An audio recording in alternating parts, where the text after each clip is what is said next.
Almost every animal has enough brains to tan its own hide, except humans. We used our brain to tan hides without brains. And to make a stiff skin supple, takes an emulsified fat. Egg yolks work just as well as brains, and I mixed 18 of them into 3 gallons of hot water. Not too hot though. If it'll scald your skin, it'll scald your deer skin, and your eggs will be cooked. Sometimes you can pull a hide to leather with just one time in the tanning solution, and sometimes it takes several. Between species, age, and gender, every hide is different. You always know you're close when you can force the solution through the skin. Once the skin is fully hydrated with no more stiff spots, it's time to wring it out, which is all I've been using my tripod for. A quick hand wring gets a lot of the solution out, but to get most of it out, we're going to use an ancient technique. I doubt they called it a donut 1,000 years ago, but that's what we call it now.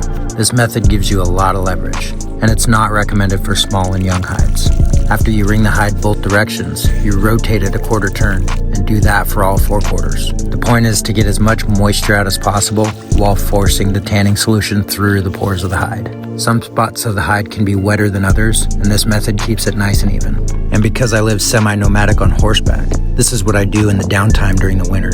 Pulling the hide to leather is the next step, which is simply setting it next to a heat source and letting it slightly get stiff, and then breaking that stiffness open. And as the moisture leaves the hide, the rest time gets shorter and shorter. This stage of the process, I use a few different methods. Follow, like, and comment for more.